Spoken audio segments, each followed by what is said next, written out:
Ayan, live tayo. Nandito sa bundok. Live video. Ayan, umuulan siya. Ulan pa rin ang ulan, mga loves. Ang sarap dito, oh. Maraming malunggay. Tapos may mga pinya, saging, langka, mangga. Ayan. Ayan yung bunga ng mangga. Ayan. Kung makikita nyo. Ayan, oh. Diba? Yan. Ang panahon. Ngayon, habang umuulan, mga loves, since wala naman tayong pinagkakaabalahan, ay gumawa tayo ng pera. Ayan. So, ipapakita ko sa inyo ang tunay kong ginagawa. O, di ba? Ayan po, gumagawa tayo ng putong kamuting kahoy na may bukhayo.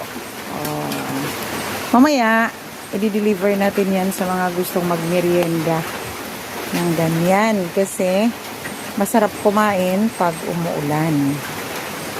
Diba? Ang galing ng gatong ko.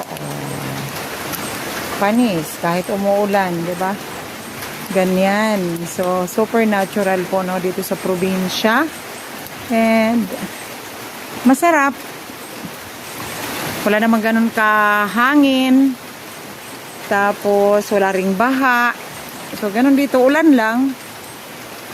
Ulan lang po. Tapos, yun. Maraming isda na paninda sa labas. No, tag-isda rin talaga kahit na may bagyo pero may isda. O, diba? Bira kasi yun eh. Pag may bagyo, madalas dito sa Coron, walang isda. Ngayon po, may isda tayo, no? So, yun. Sinishare ko lang po sa inyo. Ang sarap mabuhay ng ganito ang paligid mo. Ewan ko pero basta, ayan, may puno ng kalamansi, malunggay, mamitas ka lang.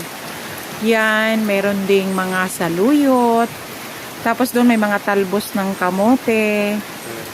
Tapos yung mga sitaw, ayun, inuulan sila, no?